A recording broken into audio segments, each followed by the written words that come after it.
In this video, I wanted to show how to use the first prototype of Kurku, body tracking web MIDI controller. So the first thing you'll see in this interface is the session config panel. The first one is computer speed. You want to select how fast is your computer because that will determine what algorithm is being used to track body movements via your webcam. In this case, I'm going to select slow, and that means that the accuracy of my body tracking will be lower, but the algorithm responds faster, meaning in this case my computer is slow, so I select slow. The next drop down will show you MIDI output, which will display a drop down on all the MIDI devices you have connected to your computer.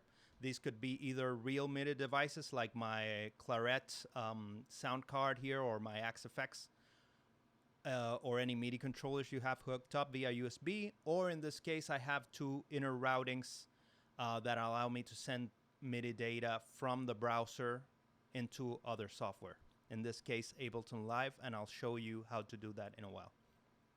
So I'm gonna select my driver here, my inner bus channel to send MIDI, and the start body mapping button will be active now. So if I hit it, I'll be the webcam will turn on and it will show me body tracking and my what it sees. But first, before that, I'm going to show you how to configure your MIDI effects. So in this case, we have preloaded 3 MIDI effects.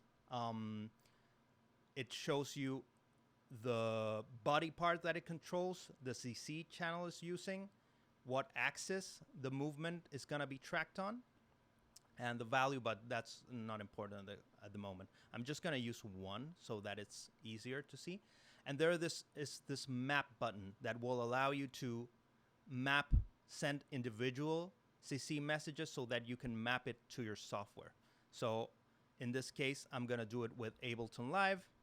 You see Ableton here's in the back. I'm going to just show you. You'll see right here up into the right, there's the MIDI input monitor, little light here that will be active anytime I press map here. You see map? It means Ableton Live is receiving MIDI messages via this bus MIDI channel. So what I can do here is configure my MIDI. I'm going to select one parameter. In this case, I have a filter loaded here, and I'm going to select the frequency. I'm going to go back to my to Kurku, and I'm going to hit map.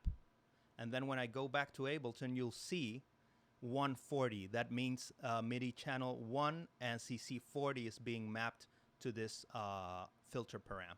So I'm down here, and I can go back to Kurku, and we are ready to set it going. Before mapping to our bodies, we can hit this effect, and there's a series of configurations you can do to the effect. You can change the body part that it tracks, the CC control, the MIDI channel it goes through, and the range both of input in the screen and the output of MIDI messages. But we'll leave it as it is. You can play with that by yourself later. So okay, let's start body mapping. My nose will be tracked on the x-axis. So you'll see that happen now. Now my beautiful face is going to show up here. So I'm going to go back to Ableton, and I'm going to show you, you'll see the filter param, the frequency param that I picked move as I move right and left. So you see, I'm moving right, I'm moving left. I'm going to show you split the screen here so you can see it better. I'm going to make Ableton smaller so you can see my face. So see, as I move left, the frequency goes, and as I move right, it goes to the left. So that's basically what the software does. You can add a series of channels and it will track any body part that you have that you want to, like, could be your right wrist, your left wrist, your elbow, your shoulder, your hips, your legs, whatever. So maybe, yeah, that's about it. Hope you liked it.